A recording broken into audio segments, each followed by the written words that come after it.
Okay, so let's kick this off. For this event today, we've partnered with leading retail trading and investment platform IG. IG provides ambitious, self-directed individuals with the products, technology, and insights they need to access opportunities in financial markets since 1974. We'll drop a link in the chat box now so you can learn more about them. Just as a risk disclaimer, your capital is at risk. 76% of retail investor accounts lose money when trading spread bets and CFDs. And you should consider whether you understand how spread bets and CFDs work and whether you can afford to take the high risk of losing your money. I'm joined today by IG's Chief Market Analyst, Chris Beauchamp. Thanks so much for joining us today, Chris. And just before we start, I'm sure we have lots of people here who are just starting on their investment journey. So curious, because you would have started your own investment journey as well. So yeah, I think the first question for you is kind of a couple of lines on how your investment journey started. I think it helped growing up in a house where a parent did his own investing. In fact, it was in the days when you still checked your stock prices via CFAX. If anybody, most people on this webinar are probably far too young to remember that, before the internet was really quite widespread. And then sort of that gives you the background to think about and the interesting about markets, and then really started small, investing in a couple of a gold miner, Medusa Mining from a long time ago, and another pharma firm called Protherix, very small investments, just dabbling. And it took it from there really. And as like a lot of people, as you get more funds available through pensions, that's when my proper investing journey started, through picking stocks, but also through ETFs as well. So it's branched out quite nicely, and then also into leverage trading as well, before I joined IG, but also more once I started with IG. Wow, so it sounds like it got more sophisticated as the funds grew and as your knowledge grew. Yeah, the kind of thing. I think really the key thing with all this, and I think probably come back to this point, is that you start out small really, and you dip your toe in the water and see where it goes from there really. Great. Yeah, so it's I think it's a good lead up to our first question. We've got lots of people who have either just started out investing or who are considering taking their first step into investing. And it's against this context, I guess, that it's important for them to know and kind of curious to know what your thoughts are on the main investing principles every investor ought to know. Well, as Warren Buffett would say, that the rule on page 1 of the book of investing is don't lose money, and rule 2 is see rule number 1. And that's always a slightly glib answer, I think, but it encapsulates a very important point, that whatever you do, you should make sure your risk is properly managed. And this applies whether you're trading or whether you're investing. And it almost, certainly very much so as you're investing, you need to be conscious that capital preservation is always a goal, and human nature being what it is, we always look to the upside. How much will I make if this goes in my favor? And what we don't tend to think about is what could go wrong. No one looks at charts or performance of investments and thinks, what if I'd done the wrong thing and sold it rather than buying it, or vice versa? And I think it's the most important thing you learn to control in investing is the risk on any particular trade or investment. And if you can make sure that that's managed, a lot of the upside takes care of itself over time, I think. I think time is a very important thing, particularly for investors, a lot of the people on this webinar who are doing their own. Because if you're a professional fund manager, you work in the industry, you're often governed by quarterly performance.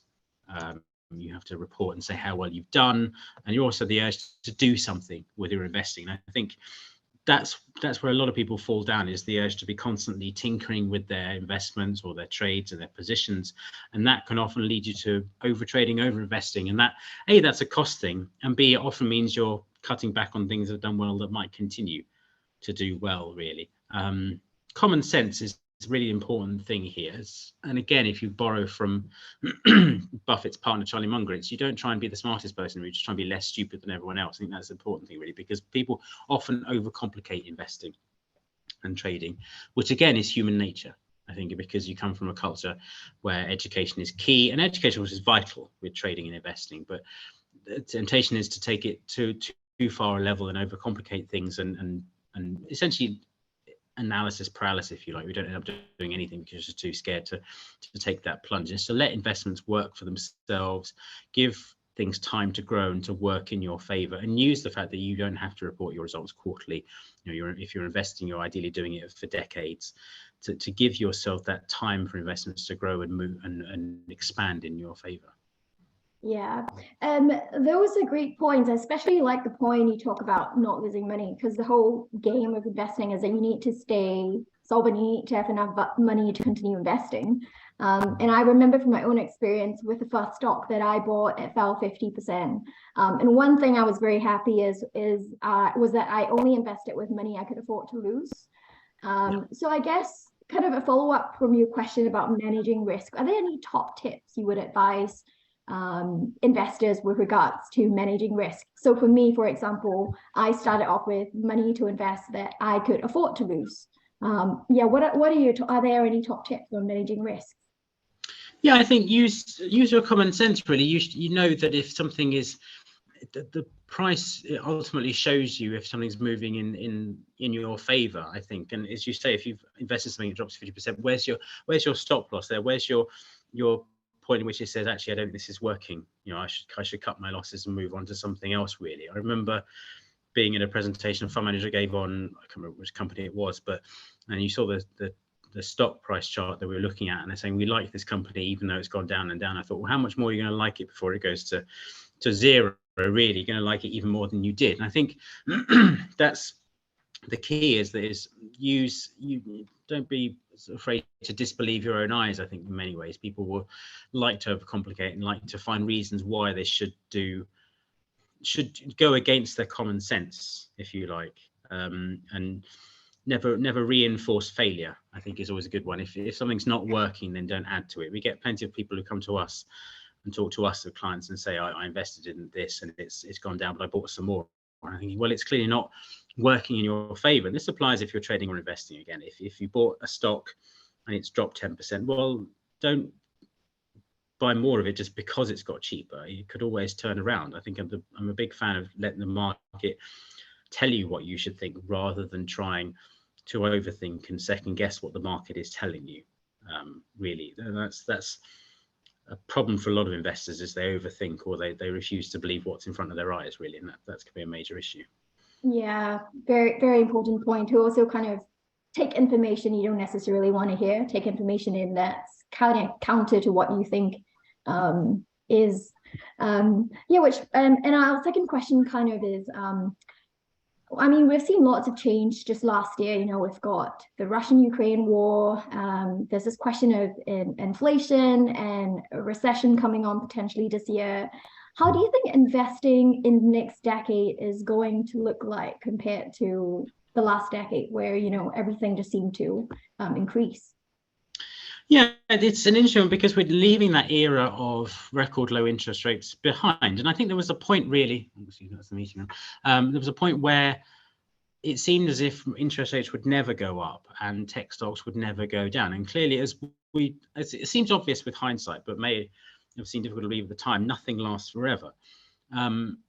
Instead, what you're looking at for the next 10 years is a world where money costs more, and that has bigger effects on how companies make capital allocation decisions. It has bigger effects on really the whole investing landscape for individuals, especially because you're dealing with a world of higher mortgage rates, higher borrowing costs. So people may have less money to put to work, I think, and that will maybe change a focus, lead to more of a focus. Even over the last 3 or 4 years, the big good thing in investing has been the focus on costs and how to drive those down. I think that stays with us actually for the next decade. People will continue to ask, is this giving me value for money in terms of my investing? Where's the cost eating into my returns? And that's what happens when you sit in the meeting room. The light goes off. I'll just carry on, it's easier. Content's the main thing. And I think you live in a world where tech isn't the go-to anymore to the same extent, really. It isn't simply that you buy the NASDAQ and it goes up. That's just how things change now. We've moved on to a more discerning world, and people will be more asking those tougher questions of companies. Investors will be saying, well, how are you making this? How are you making this work for the company share price? What's the benefit here? And because I can find other venues for my money why should I be investing with you? And that applies, I suppose, to fund managers as well. People ask those questions far more than they have done over the past 10 years. I think it may be an interesting time for, in certain terms of geographical allocations as well, because you've had 10, 12 years where you simply bought US stocks. Everything else was by the by, really. If you looked at global equity returns over the past decade, if you took the US out of the picture, it was actually quite a miserable period for investors. It was only if you had the common sense or the luck, maybe, we shouldn't underestimate the importance of luck sometimes, to be in US stocks, then that's where your returns came from. We're talking about the FTSE 100 only now hitting an all-time high, and it's taken 20 years to get here. Whereas for the US, we've been at all-time highs for a long time. And I think you're moving away from a world where potentially where US markets are always the outperformer. And that's something where people outside the US will undoubtedly see the benefit. And I think people in the US need to realize that it isn't simply a world now where you buy the US and it will always guarantee you wonderful returns. You have to allocate more widely than perhaps you have done in the past 10 years. Yeah, so it sounds like growth is not going to be as cheap as before, but yet this growth as well is going to be a bit more diversified, not just within in the US, but global growth. You can have opportunities for investments elsewhere outside of the US and not just tech as well. Which then is interesting because then, if the investment is now a bigger playing field, are there any investment themes you think are relevant for 2023? What do you think are the top 3 investment themes that we should keep an eye out for? Well, I think the changing strength of the US dollar is a big one that drives things. 2022 was the year of the US dollar and its revival in a big way because of the Fed's move into tightening. That is going to be much less present this year. We're seeing a lot of views on the dollar turning quite bearish, which is interesting in and of itself. But people, I think, are realizing that it's not simply a time where the dollar will keep going up, and that means maybe commodity prices will do better after a very tough year for risk generally. I think commodity is an interesting one. Partly what's driven the FTSE 100 to those highs is oil stocks and BP and Shell being such strong performers. So maybe there's further upside in commodities if we can avoid the global recession. And things are looking better than they did, I think, really. We went into 2023 being quite bearish on the outlook for the global economy, or people generally did. And I think that's now changing to an extent. People are thinking maybe it won't be as bad as we thought. The data is supporting that view. Inflation has softened in some parts of the globe. So maybe it's a better world for growth than we thought was possible. So that's an interesting one as well, the declining US dollar. Fundamentally, in any market environment, the same elements of quality will out, really. You're looking at companies that have proven records of cash generation and strong margins. The moat that Buffett often talks about is always a good thing. Look for those companies with strong inbuilt advantages in terms of their competitiveness. But the market always finds and shows you the way, really. You have to simply keep a regular scan of the companies that are doing well. There'll be different sectors, but ultimately it's the performance, I think, that will show you the way.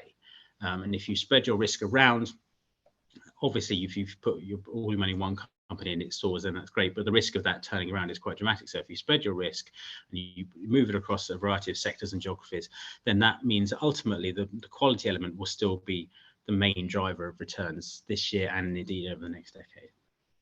Yeah, it seems like quality is going to be more and more important based on what you said earlier, that you need to be more discerning in investing. It's not just going to be a rising tide where all investments rise. Just a reminder for our audience, if you have any questions for Chris, please pop them in the question box. So we'll get to them after this section. And now for a last question, I guess if I'm just starting to invest, is there anything that, I as an investor should bear in mind when investing in this current macro environment? Always know that the immediate 6 to 12 months is the short term, I think. A lot of people will be obsessed over the performance over the next 6 months to a year. And I think you're looking at the much longer term as an investor, particularly if you're just starting out, really, is to understand that there will be good periods and bad periods. And even if you're dollar cost or pound cost averaging, you can ride out a lot of these storms, I think. You don't have to put it all to work all at once, really. It makes sense to just average in as you go along, and less is often more with investing. I think there's such a focus these days on, rightly so, on education and being in control of your investing, but also that then needs to people to be more active. And I think the activity is often what catches people out, really. For a lot of investors, it's far more effective to do less and to let your investments work in their favor. And it does mean, I think, we're facing a tough 12 months, maybe more, in terms of a potential global recession. We don't know how big that will be, how severe it will be, but it could be a tough period. But things will improve and come out the other side. And I think it's important to look towards that long 5-10 year and beyond horizon when you're just starting out investing. Yeah, Chris, thanks for that. I think what you said is so true. I think we all have the tendency, I know at least for when I started out, to not want to invest until I had clarity on what the macro is going to look like. But the truth is, we'll never have full clarity over what the macro is going to look like. And starting small, and kind of building your position size, dollar cost averaging, slowly buying into position, testing out your thesis is quite a good start. Yeah, and so I think on the back of that, we have lots of questions from our audience. And one interesting question from our audience here is, you talked about certain themes, and a question from Andre Deacon is, he is trying to grow his investment portfolio over time. And he's also he has an eye towards future trends. And one sector he's considering is the electric vehicle sector. He's wondering if you have a view if this is an area that's worth exploring and investing, and if you think that this will be a booming industry in years to come, and whether he ought to, if now is kind of good time to think about investing there. Well, electric vehicles aren't going away, and I think if what we've learned over the past 2 years is we're beginning to see a real adoption of it across the board. Just anecdotally, we know that people, I see people around where I live, there are more electric cars than there were just a few years ago. So you don't need that top-down view. That bottom-up view is clear that people will be. And the rise in energy costs is a big player here. The fact you can charge your car overnight when it's cheaper, all this kind of thing. They are becoming more efficient, they're becoming more effective. The adoption is spreading. So they clearly aren't going away. The big risk is that I think with electric vehicles, you've got a lot of small companies, small cap companies who are looking to make a name for themselves in the space. But the risk with those small caps is that most of them won't succeed. It's in any new industry, there are a lot of new entrants. People jump on the bandwagon, but it doesn't. The success doesn't come for those companies. So if you're putting money into that, you need to have that awareness, and that's the problem. I think if you're just starting out investing, you're looking to sort of get into the sector, because you would have to spread your risk around, perhaps to a degree where you don't end up putting very much in any particular company. Now, while that's great from a risk perspective, it just does mean that you may end up looking sort of becoming too narrow focused, I think. So in some ways you assume as well that these smaller companies, the small minnows in this market, many of them will just be taken over in the end. So you want that security of a bigger company with established production lines as well. I think we're seeing that with Tesla. The lesson there is that yes, things can do incredibly well, but when the wheels come off, and the pun is only somewhat intended there, sorry, but when the wheels do come off, then it can be quite brutal, and the wealth destruction can be quite impressive. Yeah, and I guess in the back of that, EVs are still here to stay, but at the end of the day, you need to do your fundamental analysis on a company. It can be a great theme, but a company could be overvalued. And the markets could turn, like you said, with Tesla. We have a second question here from Martin, just stepping away from just looking at specific sectors. His view, you mentioned a bit about the shift away from the US. We've seen lots of news around China as well, with their borders reopening. And I guess there's a bit of focus and interest in emerging markets. So Martin's question here is on your opinion on India as an investment opportunity, and potentially just taking a step back as well and just thinking about emerging markets in general. Yeah, well, I think we are seeing that recovery in emerging markets, and it's beginning really to come back in a big way, really. And the weakening dollar helps that. Obviously, when dollar rises, the borrowing cost for those countries in the emerging markets goes up, and that hurts their growth. So you're seeing a weakening dollar. That means borrowing costs go down. That means they have more money to invest in their economies. And that's clearly in and of itself a good thing. With China, the initial impact of the reopening, you've seen that bearishness go from one extreme to the other now, where we've seen the Hang Seng go up, 40% in the space of 3 or 4 months, because people expect this big bump in economic growth because the Chinese economy is back in action. Just the reopening, the ability to travel, to spend more will be a boon. I think if we're looking past, of course, the initial, as expected, surge in COVID cases. So that has helped risk appetite enormously. The fact that China is now contributing more to global economy in a way it hadn't been for a while, sort of gives a bit of a boost to the bullish thesis.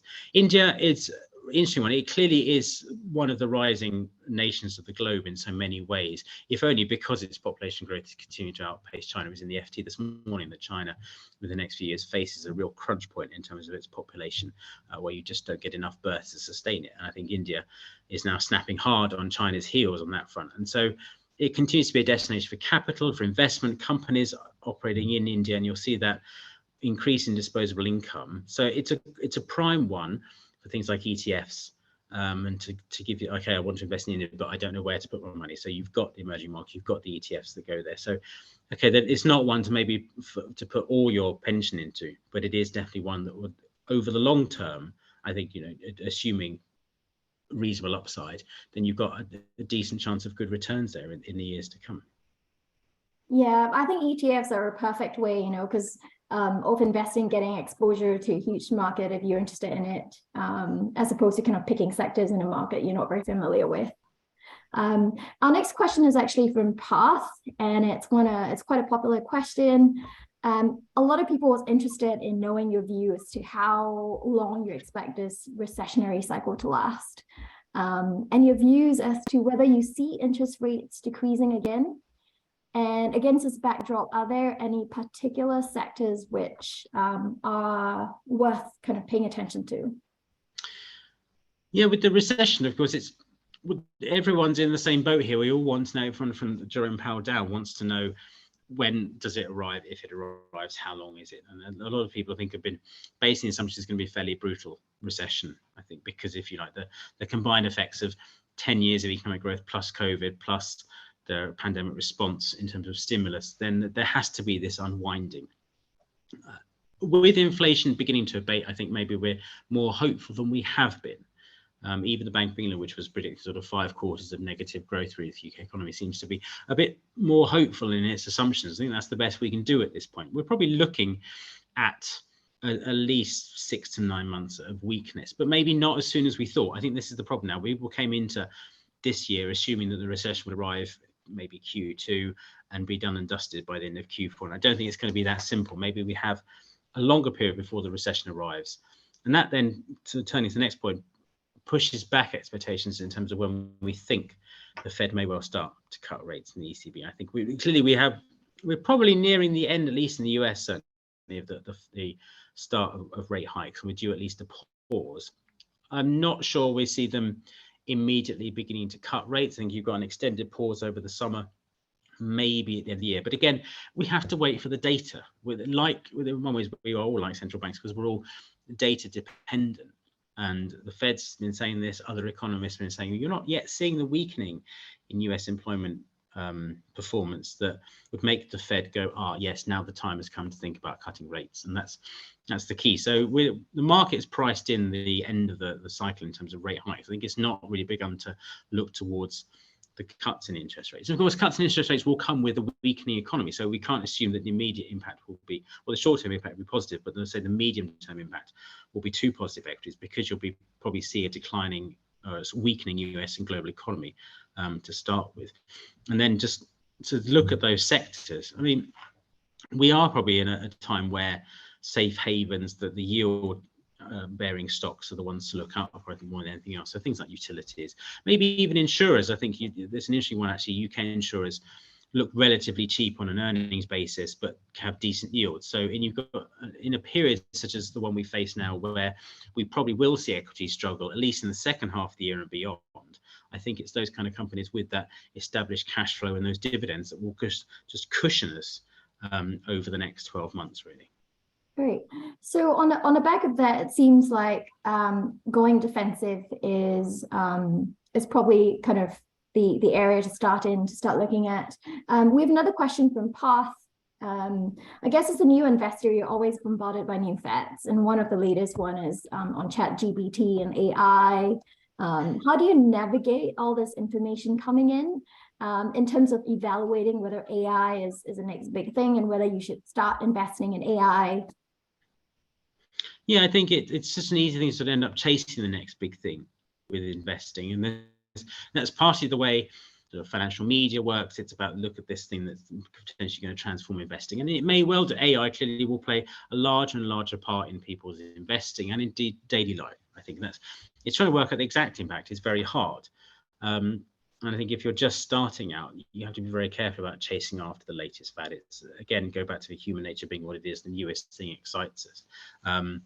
If you're looking at the next sort of, as we're saying, with risk appetite really moving towards capital preservation, if you like, that's sort of the attitude, then things like AI, small parts of your portfolio, yes, to express a view, if you like. You've got the core element, which for the moment probably has to go into a sort of hunkering down kind of phase of, we're looking for defensive companies, we're looking for companies with good dividend yields, but you can maybe still keep the slightly more adventurous pots, going back to your point about the money you're happy to, if you like, risk, not lose entirely, but be more at risk with, then they can still go in the pots like AI.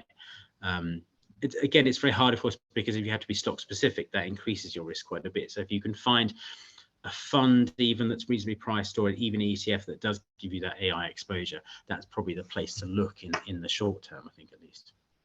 Great. And for others who are just starting out building their portfolios, are there certain asset classes? How do you think about building the portfolio? So someone is asking, Kurti is asking about starting investments. Should you think about mutual funds, fixed deposits, stock market, government bonds? There are just so many options out there. How does one kind of take the first step? I think it's just about putting a toe in the water, and I think if the ETFs are such a good place to be. I think as from an investing perspective, as an ordinary person, I'd say we like investors because in ETFs rather, because of the low cost. You can take a view on US markets. You can then start with and then dabble a bit more with an ETF in emerging markets and go from there, and commodities. I think the temptation is to be directly invested in specific companies, but we do live in a much more cost-averse era, and it only can be a good thing for investors, I think. So starting out, you build up over time, and if you are in the fortunate position, and not everyone is, but if you're in the fortunate position of being able to do sort of monthly dollar cost averaging, then this month you can buy the US, and next month you can look at a commodity, and you will, before you know it, add up to reasonable sort of diversification. I think the key is not to diversify too much. People assume that more diversification must be a good thing. I think if you end up with too much, then you don't get enough return, I think. So, take it to an extent, but don't, like everything in investing, don't take it too far. That's always a key lesson, I think, to learn as well. Great. Yeah. And I guess we have probably time for one last question. A last question, which is quite a relevant one, comes from Norm. It's a personal question for you, Chris. If you can share any useful reference that beginners can use to learn more about investing, is there any kind of source that you rely on in your own investment journey? Apparently there are many these days, and she's at a loss where to start and what's credible. How do you kind of differentiate noise from what's relevant? Well, I think there's plenty of good places to start in terms of the news flow. Recognized newspapers, they have that element of a good place to start. Read the share tipping columns, read things like FT's Lex if you can. Someone always said to me, if you start out investing and reading the FT, don't start at the front, start at the back with the Lex column in the opinion, because it helps you to sort of get a sense for a sense of what's moving markets. I think is the big theme that you should be looking out for, really. And then in terms of books, there are plenty of great investing tomes. I mean, Ben Graham's Intelligent Investor will come back again and again as a good thing to start and teach you those basics about sensible investing and that kind of thing. It's a really useful place to start. And if you want something a bit more exciting, take something like this famous book by Nicholas Darvas, a stock trader, called How I Made 2 million in the Stock Market. Ignore the slightly exciting title, but the story of how he learns, again, how to be sensible with his risk and not to overtrade is a good one, I think, for people to digest at an early age of investing. Yeah, I think I should definitely pick up the book that you mentioned. I haven't come across that one, but sounds like a good read. Yeah, the other thing you mentioned about newspapers is interesting because, you know, they always say if a stock is on the front page of of the newspaper, it's probably old news. It's better for you to kind of go back to it, seeing, you know, what's kind of at the beginning of a trend or something exciting then. I'm afraid that's all the time we have with Chris for today. Thank you so much for joining us today, Chris, and sharing your insights. And I hope for Finimizers that this has been an enlightening and informative time for you guys too. Looking forward to our next time together. Thank you all. Have a good day. Thanks, everyone.